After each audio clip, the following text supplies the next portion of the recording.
Hi guys, the title of the title you see on the screen today. Don't forget to like and subscribe and we'll get started. The girl, whose name was Ai Shin and who was 18 years old, had yet to go on a first date 10 minutes before a very frightening event. She just stood in front of the establishment for a while and looked at her phone to see if she was right to come at all. She had a picture of a rather handsome young guy on her phone. She knew he was a teacher and was excited, so she told herself it was no big deal and she could handle it all. But when she looked at the place she had come to, she was surprised, for she was standing in front of an antique store, and it frightened her very much. She worked up her courage for a while longer, and after that she opened the door and stepped inside. Ai Shin was rather embarrassed, so she immediately said hello and started apologizing for bothering them. But as soon as she entered the room, she was even at a loss for words. And all because inside was all incredibly beautiful and neatly arranged. The girl always liked this kind of design, so she was just delighted. However, when she walked further, she noticed that there was no one around, and the building was completely silent. Ai Shin didn't understand why no one was there, so she decided to walk a little further and check things out. And at that moment she saw on the table, on which many chess pieces were scattered, a note. When she took the paper in her hands, she saw that her name was written on it. The girl was very surprised to see it, and immediately opened it to see what was on it. She couldn't actually believe that it was going to be a gift for her from her teacher. And besides, it was such a nice note on pink paper. Ai Shin thought it was quite precious and even romantic. However, she still couldn't understand what was even going on, so she decided to look. She saw a small box with this note on it. Inside it said for her to see what was already in that drawer, and so the girl immediately reached to open it. Soon she took out a small but very beautiful hair clip from there. Ai Shin immediately went to the mirror and pinned it to her. The girl was very surprised that this thing could be so beautiful, and also fit her so well. She said that the brooch looked incredible on her, and then suddenly she heard a voice behind her say that of course it belonged to her.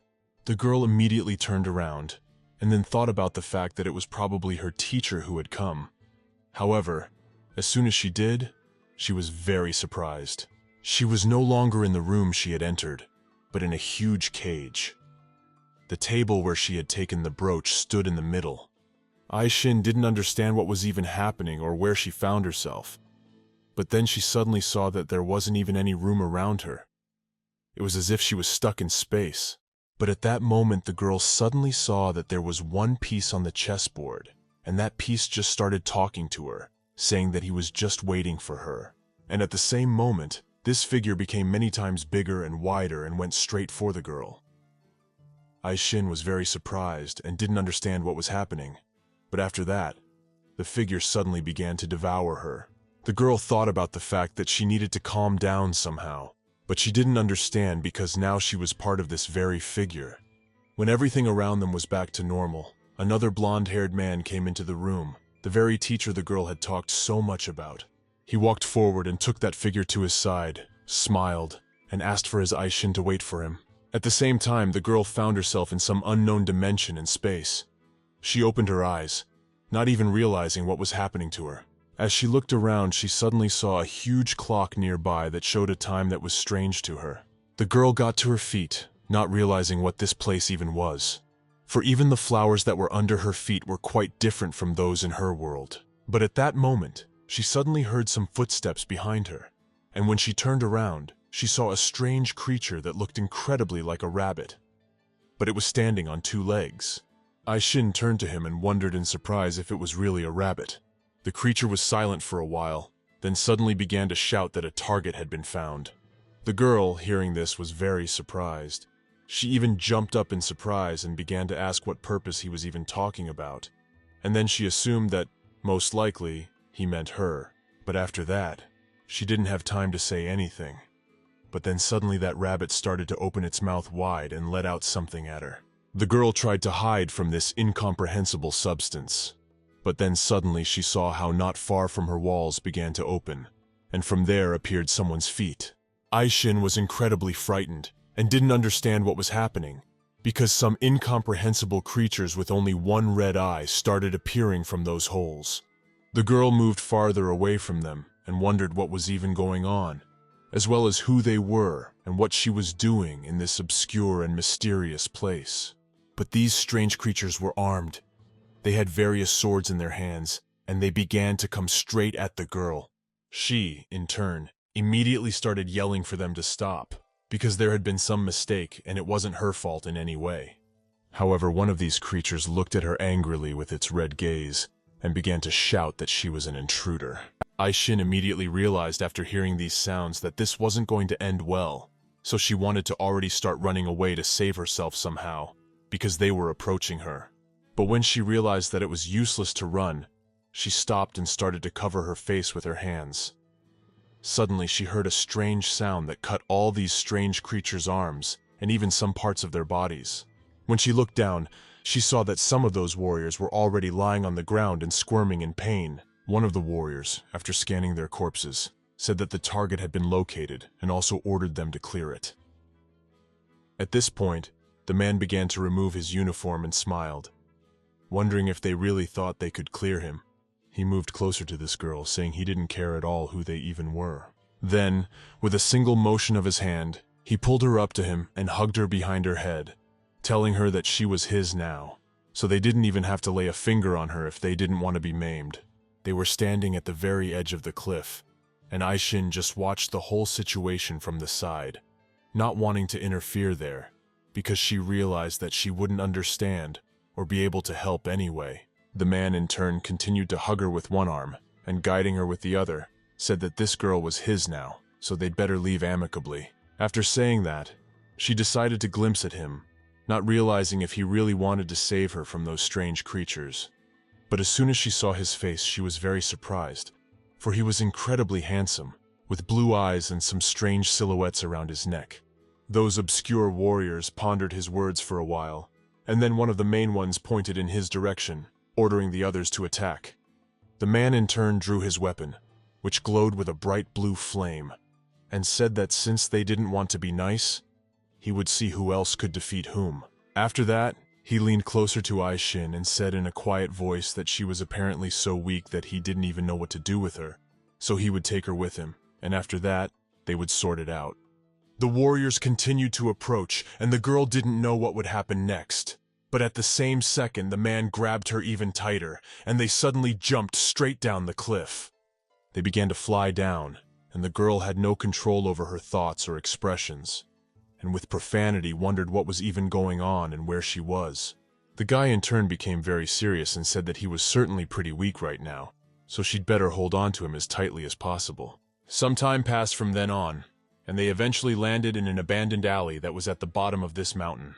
Due to the fact that they were flying at a great speed, some rocks and structures were destroyed, but everything turned out pretty well. The man who was holding Aishin on his shoulder exhaled in relief and said that apparently they had lost them, so they could calm down a bit. The girl was quite uncomfortable with this position, for her delicate spot was right next to his face, and she asked that he let her go to the ground. The man took that quite literally, so he just threw her down beside him without even trying to hold her down in any way. She, in turn, shaking the dirt off her clothes, thanked him for saving her, and also wondered if he could be less creepy next time. But the man ignored her words. He sat down on the ground because he was incredibly tired. Then, after thinking about what he had heard, he smiled and wondered if she thought there would be a next time. Then he looked her straight in the face and told her that he had just run all over town like he was carrying a huge sack of potatoes, and wondered if she even knew how much she weighed. That was almost impossible to do. Aishin decided not to quarrel with this stranger, for she realized that it could end very badly, so she bowed and thanked him again for all of this, and also inquired about his name. The one in turn waved his hand as if it meant absolutely nothing, and then said his name was Nighton. Aishin was already glad that she at least knew his name, and then wondered if there was anything else she could ask him. Nighton looked at her in surprise, then smiled, wondering what she wanted to ask him about. The girl immediately began to ask what this world was all about, and wondered if it was some kind of magical world, and who were the people who were chasing them. She also inquired whether magic existed in this dimension, and whether those strangers were kind or not. Nighton was at first confused by so many questions, but then said that she had just been in another world, and asked her to speak more slowly, because he didn't understand what she even wanted to know from him. The girl was immediately a little embarrassed by this, and she said that she was contentedly told that she talked a lot. But then suddenly she realized the phrase he had said before, and wondered in surprise how he even knew she was really from another world. Knighton sighed heavily and wondered if she really was an idiot, since when he'd rescued her he'd been pretty sure she already knew everything. Then he wondered if she really thought he had saved her just because she was beautiful. Aishin became uncomfortable with this conversation, so she decided to change the subject and asked what he even knew about the people who wanted to capture them. The girl sat down next to him on the ground at that moment, for she really wanted to know everything, because she still didn't understand what was going on.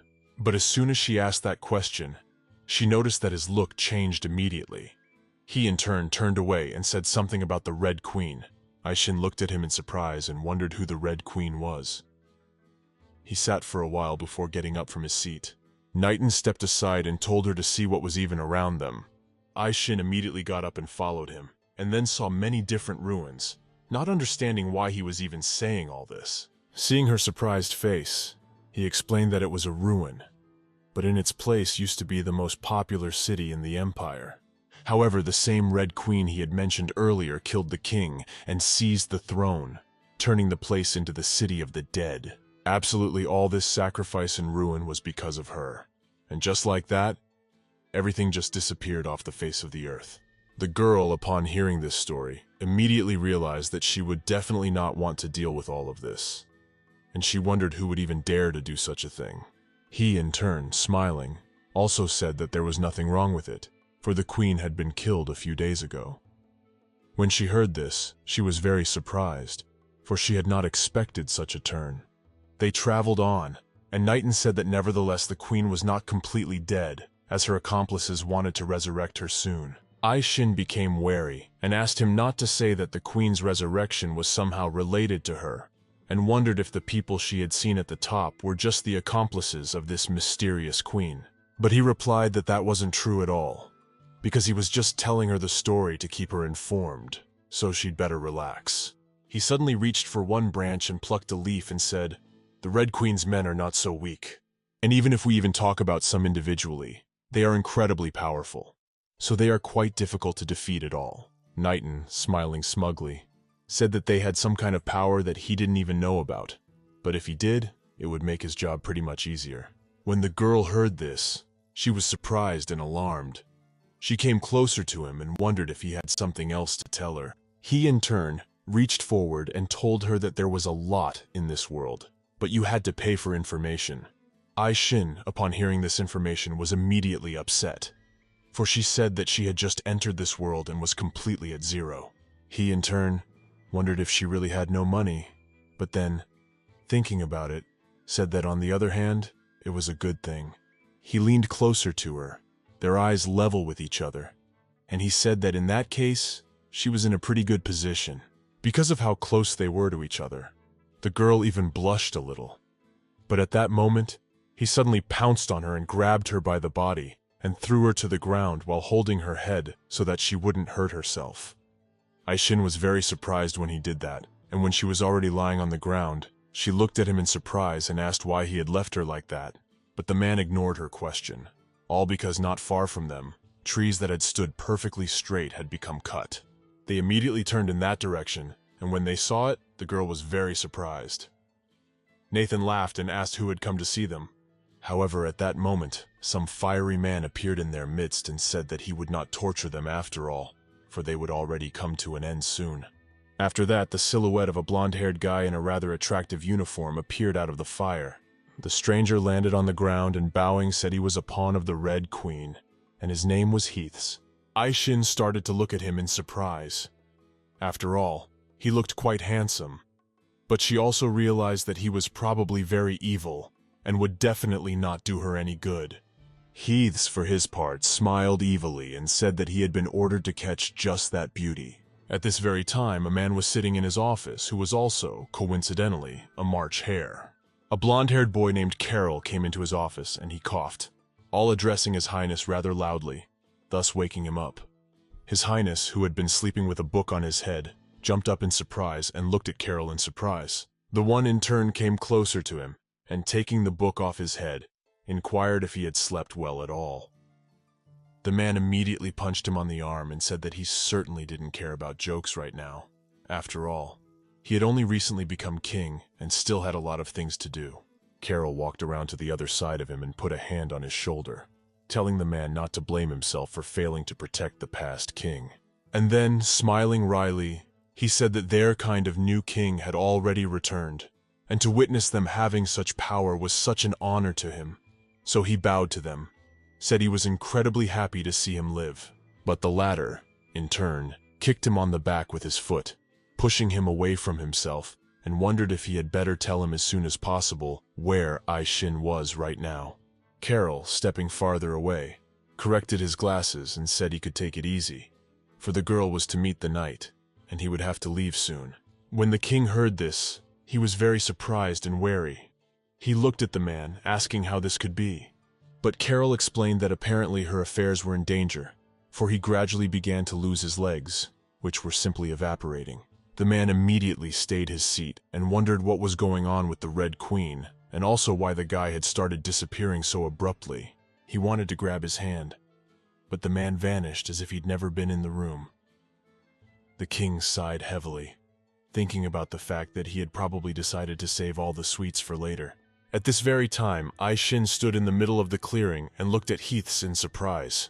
She even had to bend over a little to get a good look at his face, for he was much shorter than she was, and the girl wondered in surprise if he was really the Red Queen's man.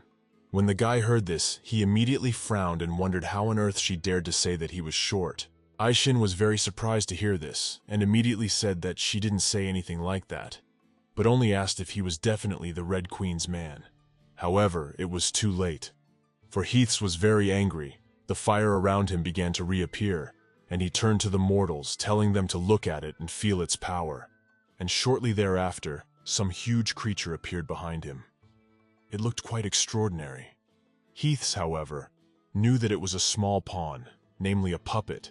Because he had just such a role in the Red Queen's army, he was able to activate his assistant, and directing the puppet in that direction, asked that it bring him just that girl.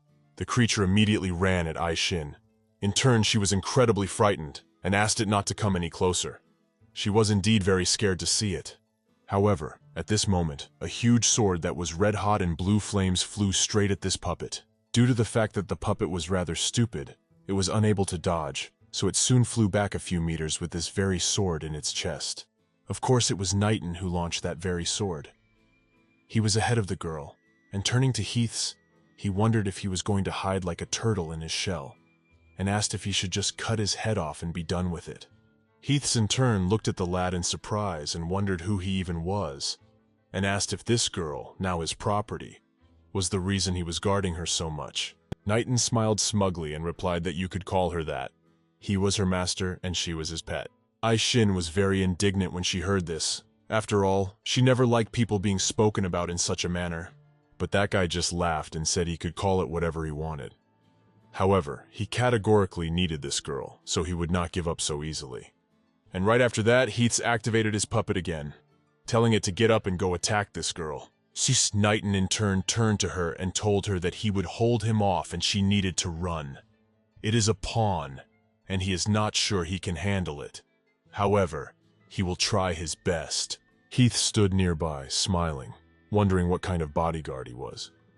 After all, they probably just want to run away like sneaky cowards right now. But within a second, the guy and the girl were surrounded by these puppets who completely blocked the way. The girl was very frightened by this and didn't know what to do. Eaton tried to cover for her as best he could, and after a while, with a heavy sigh, he said that although he had security, there was a more important thing. At this moment, he walked around Ai Shin from behind and pushed her straight towards that Heaths, asking her to apologize for it. The girl started to fall on top of this little boy, and he in turn held out his arms trying to catch her. Knighton in turn smiled happily and said that he was just too slow. He then turned to the girl and said that he had been ordered to save her, so he knocked out the Red Queen's henchman with a single blow. With one hand, he continued to hold the girl. Then he took his sword out of the puppet and threw it on his shoulder, and told her that she would have to hold on a little longer. Knighton, smiling, said that she really did need to lose weight after all, because a few more trips like this and he just couldn't take it. But afterward, before leaving, he waved goodbye to Heaths, saying they were on their way out, and also called him Shorty. The guy was incredibly angry at this moment. Because of all this, he had already come to his senses, so everything around him was already burning brightly because of his anger. Heath stared at this Knighton's back and thought about the fact that he would definitely kill him sooner or later. But at the moment, he had too little strength to resist. In fact, in that world, the 6 checkers have a pretty big role like that. The name of the draftsman corresponds to their positions. There is the military man, namely the rook, the priest who is a bishop, the king, the queen, and the knight. There's also a guard, also called a pawn. All pieces are under the direction of the king, and each plays a different role in this chess game. The next ruler from the royal lineage may also have their own chess. But nevertheless, after the Red Queen became king, then she stole that throne. And just from that very moment, the magic world began to play a 2-party game. But still, checkers without a king can do nothing against the Red Queen. This kind of randomness happens absolutely every day. This guy Heaths is a pawn of the Red Queen and attacks people all the time. When Knighton, along with the girl, were in a fairly safe place, the boy explained these simple truths to her. He said that Heaths manipulated his puppet, and the puppet ended up driving them into this horrible and deafening place. Then he sighed heavily. He also said that fortunately the Red Queen was dead, and that was surely meant to bring balance back to that world. Shin, after listening to him carefully, suddenly wondered, is he also a pawn? And then wondered which one and which side he was fighting for in the first place. But without waiting for his answer, she asked if he would wait, and after a little thought, she said she would like to guess. Then the girl suggested with a pleased expression that he was most likely a knight, and inquired whether this judgment was correct. Knighton in turn apologized for disappointing, but he said that he was a simple man who hated the Red Queen with all his soul. The man also explained that his sword is just a relic, and in that world, everyone absolutely has one. He then pulled out a small keychain with the little kitty on it, and said it was a communicator that kept in touch with a guy. So he said they could just inquire about her boyfriend's whereabouts. Without waiting for an answer, he brushed off this kitty and turned to Carol, wondering where he was in general, since they had agreed to meet up later. Shin, when she saw all this, she was immediately very interested and looked somewhere to the side. And as soon as she saw the silhouette of this man, she was very surprised. The girl shouted joyfully that it was the teacher. It really was. On the other side of the screen sat Carol, who was incredibly hurt. He turned to Shin and apologized, saying that he had promised her that he would meet her. But his plans had changed slightly. The girl in turn pushed Knighton away and started yelling loudly, asking about the teacher, where he was even, and also if it was really all that important. Carol smiled and told her not to worry, as he was perfectly fine. However, he also added that right now, unfortunately, he couldn't join them. The girl was incredibly anxious. She moved closer to the screen and wondered where he was even. After all, they could save him. Carol kept smiling, said he was all right and could handle himself. He also told her to ask him to take her to Luna Manor, because the March Hare could protect her there. Shin completely barely listened to him at all, and told the teacher that Heaths was badly hurt and probably needed medical attention. The girl still had the same brooch on her hair that she had picked up at the antique store. He in turn winked at her and reached forward and told her to listen to him carefully.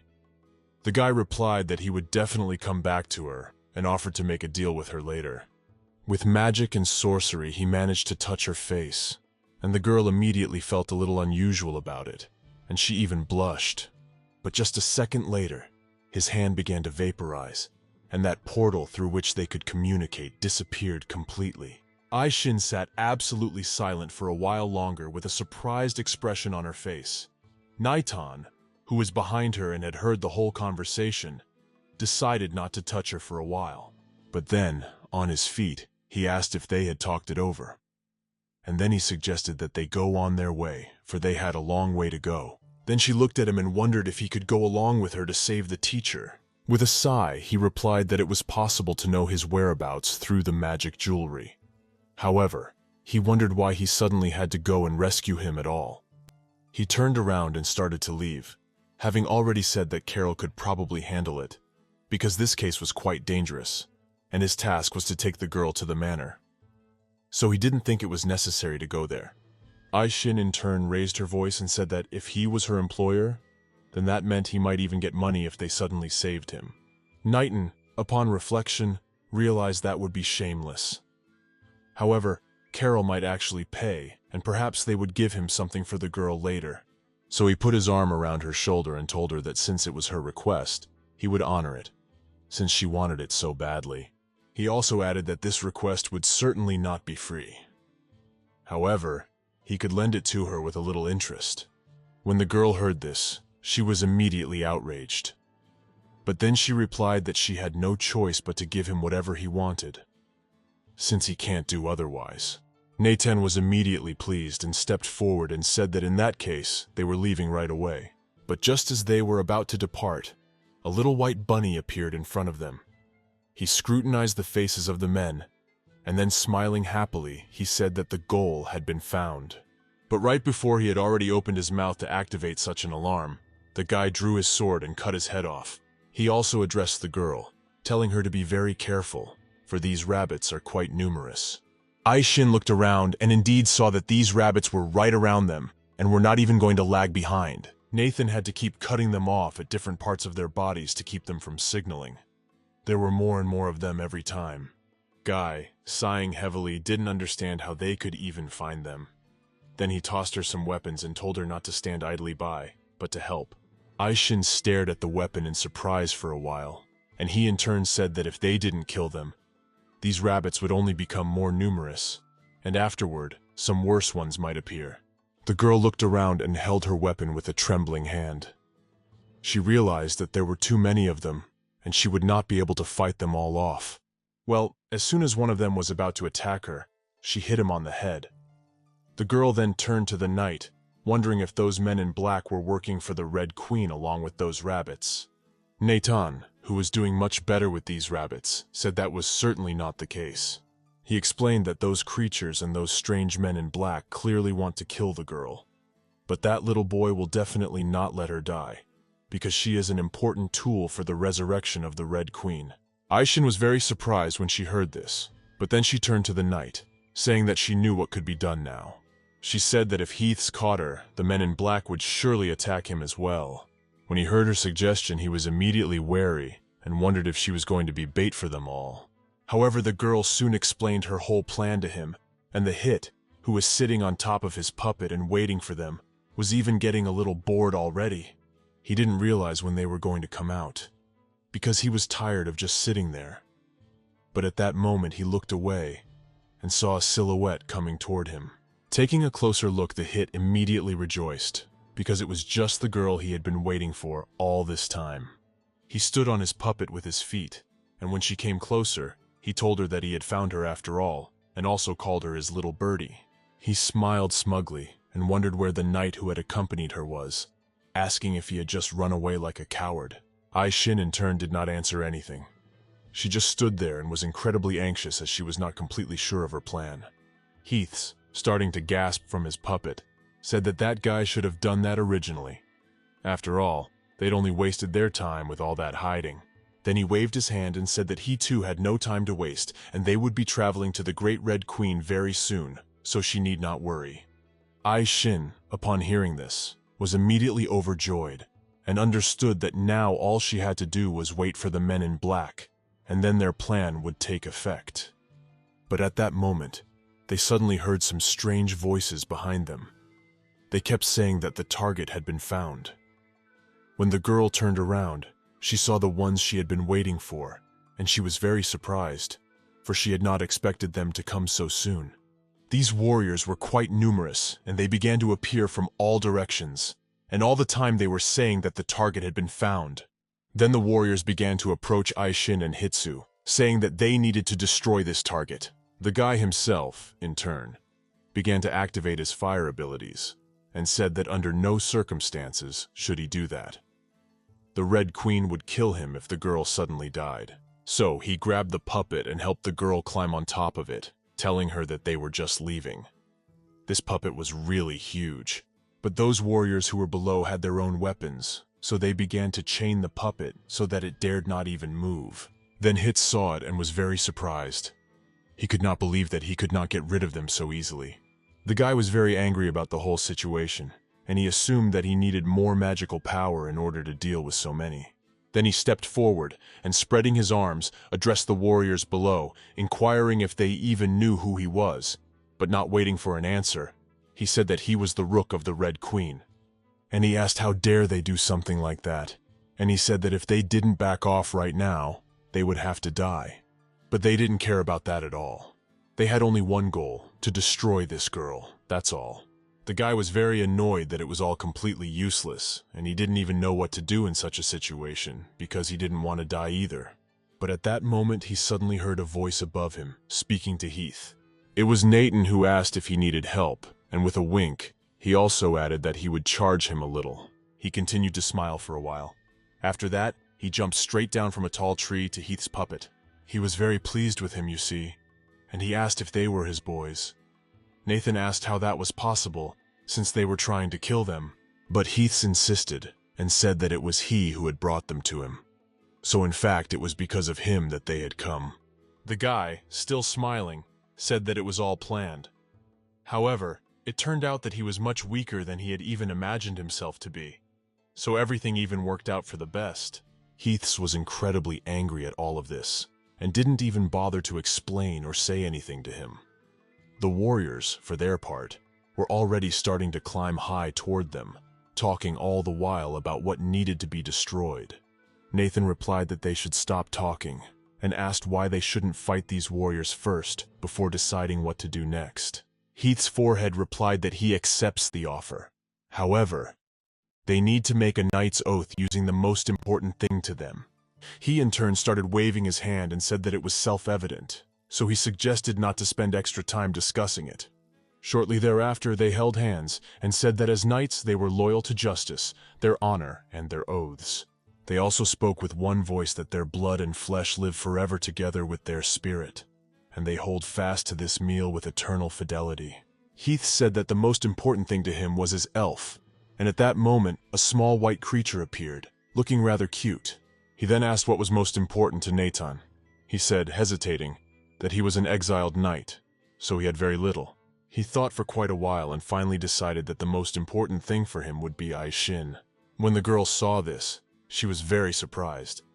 She didn't expect him to choose her. And besides, the guy took her in his arms, which made her feel even more awkward.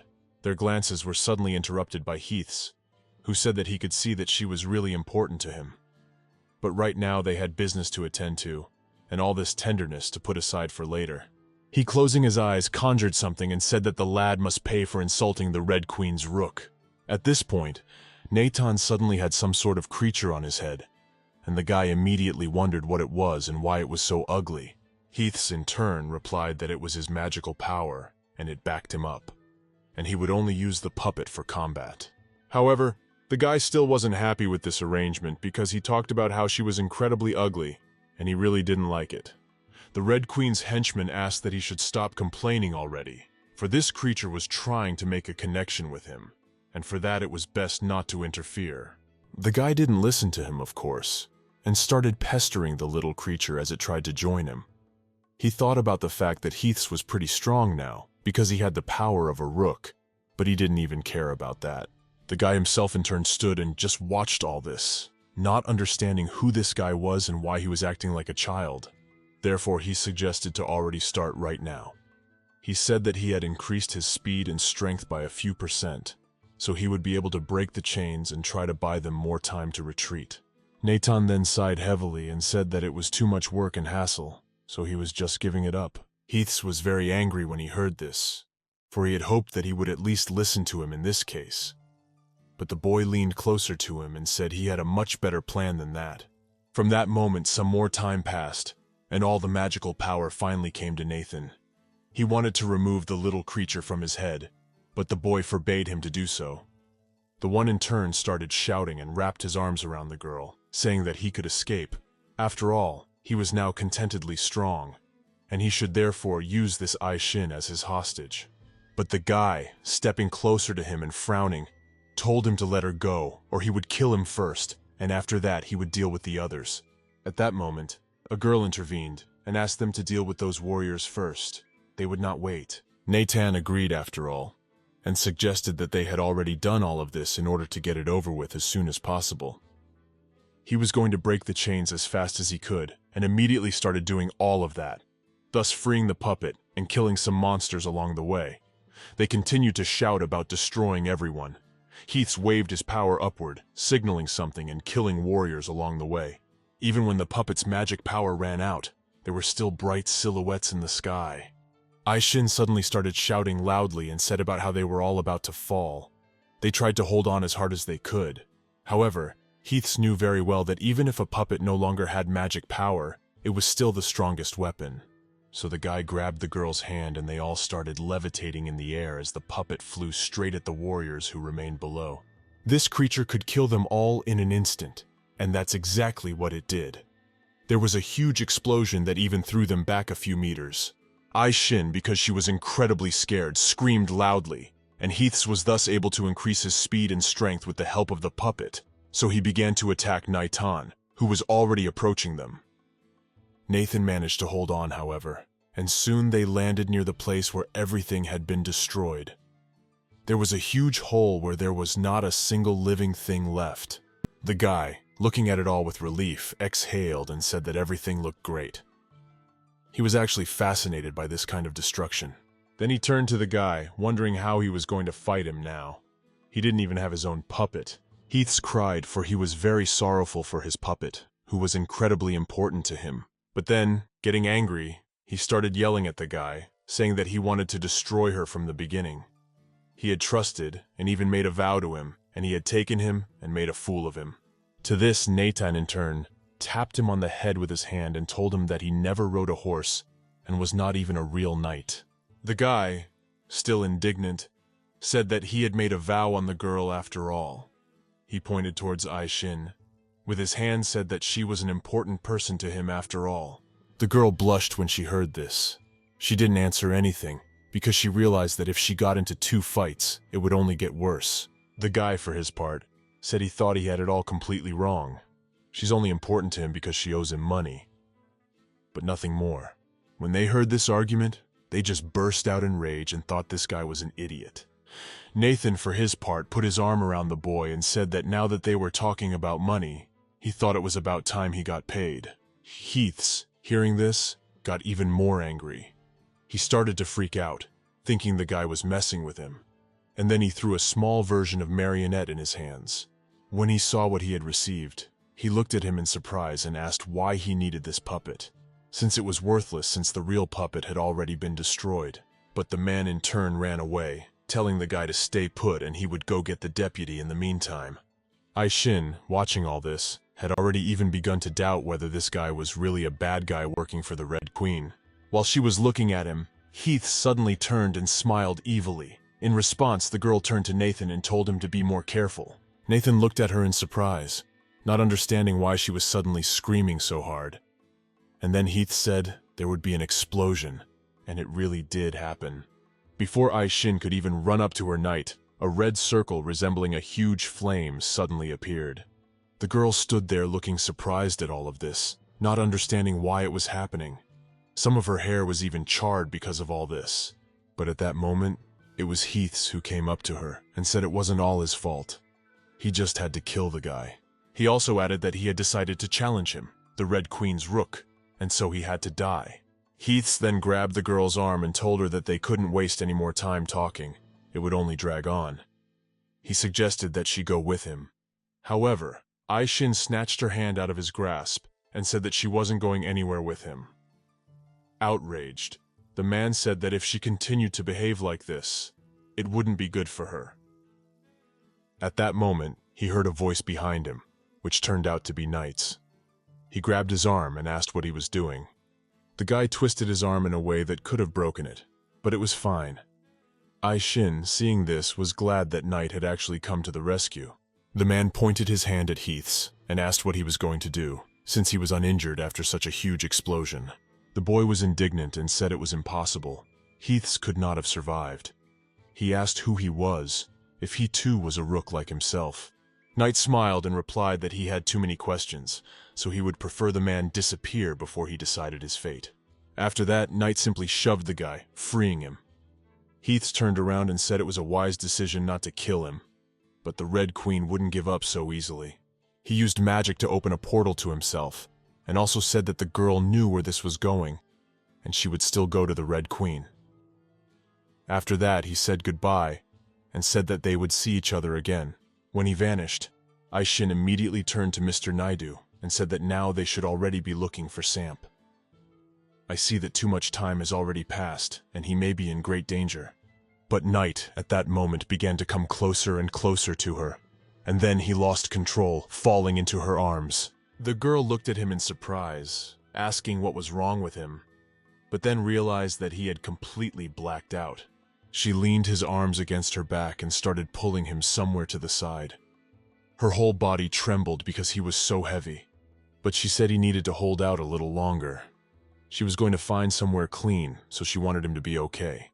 Tears suddenly appeared in her eyes, and in a trembling voice, Aishin said that after all, he was the only person she could rely on in this world, so he should stay, at least for the sake of money, with her. When she looked at the guy and saw sweat dripping down his face, the girl knew it wasn't good. So she told him to hold on and took him straight to the ruins to give him some help there. It had been quite a while since then, but she finally led him into some house and laid him on the ground with her jacket under his head. The girl was left in just a t-shirt and, after apologizing to him, told him that she would have to take off his clothes in order to check if he had any injuries, and also so that he wouldn't be so hot. She was too embarrassed to do so, of course, but when she unbuttoned his shirt, she saw many different red cuts. Aishin definitely didn't expect to see such a thing. She stared at it for a while, then realized that they were wounds of some kind, and they were quite deep and serious. The girl realized that she needed to calm down, because she had to believe in herself and her abilities in order to save this man. For starters, she knew she needed to bring down his high fever, so she went in search of a bucket to get some water. She had just found a bucket in the drawer. Then, pumping up the water, she finally brought it out and, wetting one of the rags, laid it on his head. Tearing her t-shirt, she used a wet rag to bandage all his wounds, and with another small piece she began wiping the sweat from his face, thus cooling his body. She touched her nose to his and begged with all her soul that he would not leave her alone in this world, for she no longer knew to whom she could turn for help. Some time had passed since then.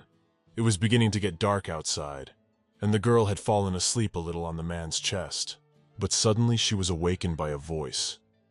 There was a strange rustling sound, and she woke up immediately when she heard her name. The girl looked back and saw some blonde-haired guy and wondered who he even was. This stranger, who was smoking a pipe from which a strange smoke was coming, held out his hand to her and said that she could call him Caterpillar, for everyone called him that. He ran his fingers over her face, marveling at how much she had grown, and said that the last time they had seen each other she had been very young, but now she was such a grown lady. Aishin looked at this caterpillar in surprise and wondered who he was, and if she even knew him. The man in turn replied that it didn't matter who he was, but what really mattered was her, because the world was waiting for the birth of their new king, and it would be her. When the girl heard this, she was very surprised and wondered if he was really saying that she was the king of this world. The caterpillar replied that she would be their king. It was her destiny. It was written in her blood. She was born to be one. The man also said that no matter what difficulties she has already faced, she will still get the crown in the end, thanks to her rooks. Aishin, when she heard all this, still couldn't believe that she was going to be a king. It was quite a surprise considering the life she had been living at home. But she realized that everything is wrong, because she was brought into this world because of Sampai. She was pursued by the Red Queen's army, and she is the key to her resurrection. The girl still realized from the beginning what was special about this world, but to become a king, she couldn't even think of such a thing. Goose looked her straight in the eye and told her that this dying world really needed her, because without her, it would just disappear. The girl didn't know if she could actually become king here and save this world. When she thought about it for a while, she answered that she had been through a lot that day, but she wants him to let her see if he's sure he's not mistaken the character again, and asked, "Is she really the king he speaks of? How can she be such a one?" Then suddenly the man thought about it and said that when she mentioned it like that, he noticed that she looked like the ultimate loser. Ai Shin, hearing this, was very surprised and didn't understand why he suddenly started insulting her. After all, she had just asked. But the man blew out even more steam, saying he just thought she needed new clothes, since these were completely torn and no longer fit anywhere. And at the same second, various beautiful creatures began to roll out of his pipe. There were butterflies and some insects, as well as feathers flying. When this mysterious smoke completely enveloped the girl, she immediately began to have new warrior clothes that looked incredibly beautiful on her. Her hair was tidied up again, and Ai Shin, unable to believe her happiness, wondered, was she really in a dream? A caterpillar replied that it was a dream, but it was real enough, and he had just chosen a special place for their meeting. He then pointed his finger at the brooch, telling her not to lose it, for it was her identification in that place. Ai Shin was still impressed, but then wondered what she should do in such a case. The man replied that she already understood everything perfectly well and was doing fine. She was calm and didn't scream or yell or run away when she saw him, but simply accepted her fate from the moment she moved into this world. He advised her to follow her heart, and fate would surely come for her. The girl did not fully understand his words, but at that moment, he suddenly began to disappear. Then the guy appeared behind her back and said he wanted to give her some friendly advice, that she shouldn't trust anyone in this world. In her ear, he whispered that no one would help her for nothing in this world, so she should rely only on her own strength and abilities most of the time. Goose flew a little farther away and smoked his pipe again, putting a lot of smoke around him. Then he said that the person she trusted most at that moment might be the one who would betray her in the future. The girl in turn reached over to where he was sitting and wondered if he was talking about night. But at that moment the caterpillar was already gone, vaporized in the air, leaving behind only the light and mist from the pipe. At this moment, Ai Shin, as if awakened from a dream, saw that her hand was resting on Night's muscular body. There was an awkward silence between them for a while, and then the girl abruptly removed her hand and wondered if he was already awake. The boy, turning away from her, replied that of course he was awake, for she was screaming so loudly. She was immediately embarrassed by the whole thing, and blushing a little, she wondered if he was all right at all. The man started buttoning his uniform and said that he had not been injured from the beginning. After that, he stood up and started walking away somewhere. Ai Shin said that the bomb had probably hit him after all. And Knight, smiling, replied that not at all, because his body could absorb all the damage, so he was immune to all these kinds of attacks. However, there are some pretty strong side effects. His body can be torn to shreds if the energy is too much. Smiling, he said that he could use this skill after all, because this way one could always use it to scare his enemies. But then suddenly he became serious, and approaching the girl, he said that this was his biggest secret and inquired if she would keep it. Ai Shin was a little surprised and embarrassed, but replied that of course she wouldn't tell anyone. Knight then winked at her and said that in that case, they had a deal. After that he turned around and said, as if nothing had happened, that now they should already go rescue Carol, for surely it had been a long time. But then suddenly he turned around and said that he had completely forgotten to say one detail, scratching the back of his head and adding that she was incredibly suited to these new clothes. At this very time, in a luxurious bedroom, a man was lying down and servants were giving him a massage. He was completely naked and not shy of anyone. Just then, suddenly the door opened with a bang and Heaths came running into the room, all tearful and incredibly angry. The guy sat down on the couch next to the man and was ready to tear everyone into little pieces. Nate suddenly touched him on the cheek and wondered what was wrong and why he was so angry. Heath sighed heavily, cried even more, and said that he had failed the mission. He had been beaten, and yes, and on top of that, the puppet he had given was now destroyed as well. He said it was their mission and didn't understand how come he got beaten up and the guy just laid there and rested in that spot the whole time. He in turn got up from the couch and put on his uniform and said that he couldn't wait any longer to see who the enemy was. Ai Shin. Nate and the girl were already on their way. The man was still very tired, so he walked slowly and yawned almost constantly. To lighten the tense atmosphere a little, He inquired how the girl had met Carol in the first place. Aishin smiled and replied that he was her school teacher and had always treated her very well. When the guy heard this, he was very surprised and asked if this coward really knew how to treat people well. The girl, hearing him call him names like that, immediately wondered why he was so negative toward Carol. She said that the teacher was very gentle, soft, kind, sweet, loving, caring, friendly, honest, smart, and intelligent. The guy immediately interrupted her, because he didn't want to listen to all this. So he said he understood and asked the girl to wait. Nate sighed heavily then, and wondered what in the world had happened between the two of them since he was so wonderful. Aishin replied that there was no time for anything to happen at all. She was immediately transferred to this strange world, and she didn't even have time to talk to him properly. But she suddenly remembered a moment in her school life when students had started bullying her hard and even burned her outfit. And wiping tears from her eyes, she said that her teacher always comforted her and helped her in every situation when she needed it most. And at times like this, she felt that he was always there for her and could help her in any circumstance. Nate waved his hand, apologized, and said he was the person who was right next to her right now, and definitely not this guy, so she'd have to deal with it. And after that he became even more serious, saying he wasn't even sure if her teacher was alive. He added in a quiet voice that he might not be alive anymore, for this world was quite dangerous. The girl smiled and said that she understood it all perfectly well and wanted to thank him for it. She couldn't imagine what she would have done if he hadn't been there. That's why she realizes that she should cherish and protect him at all times so that she's never alone again. Aishin suddenly became contentedly sad and said in a quiet voice that absorbing the wounds must have been incredibly painful, and she was insanely sorry that he had to go through all of this alone. She at this point moved closer to him, took his hand, and told him that if it was possible, she hoped he would no longer use this ability so that he would no longer go through such incredible pain. The guy felt incredibly pleased at those words.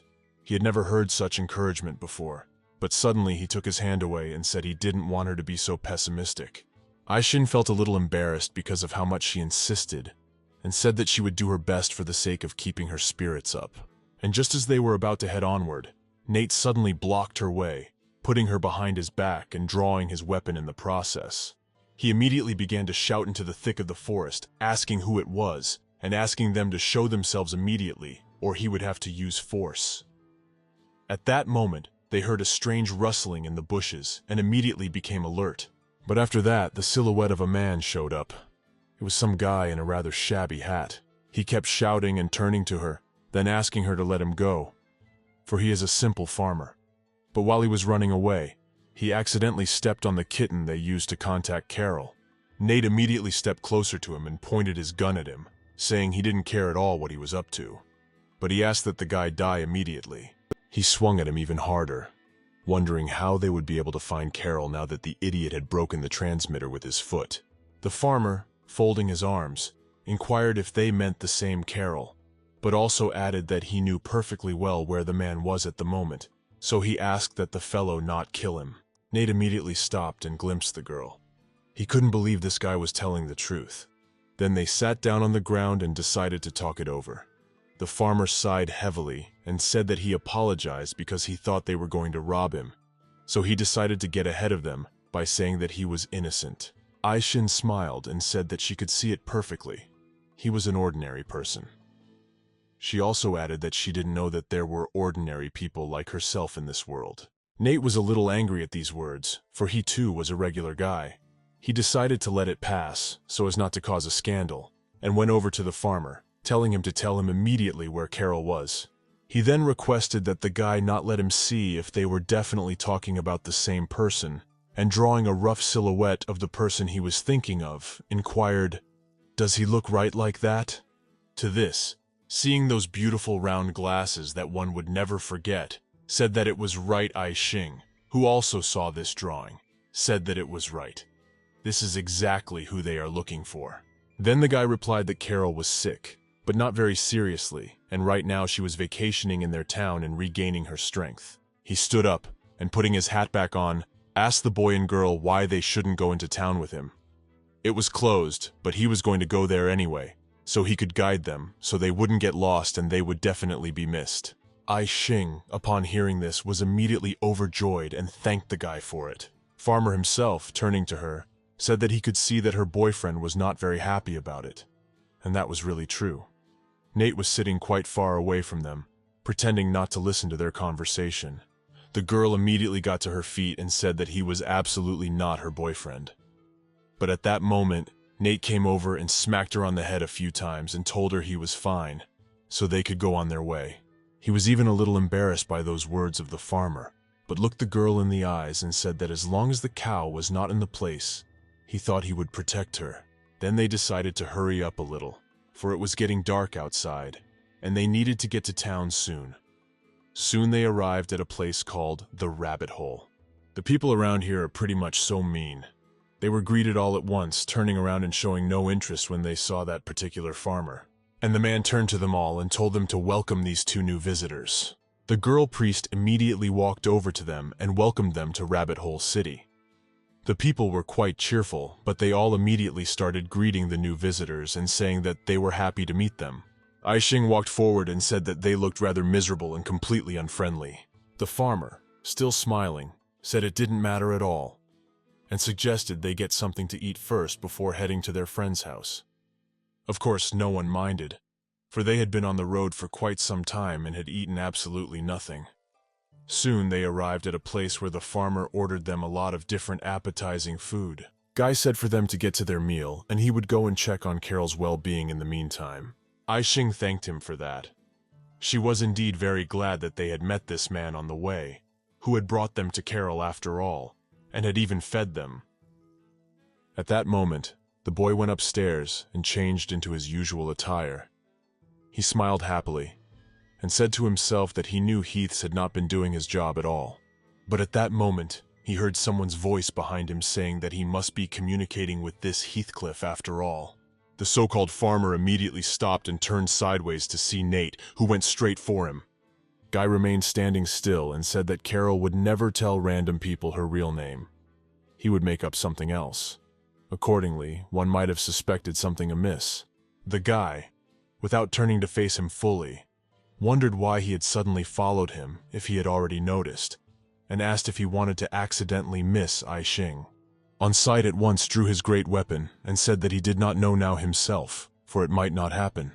After all, he had lost this opportunity. This villain also said that he must pay for underestimating the power of the rooks. He also said that they missed their chance to escape the moment they entered this city.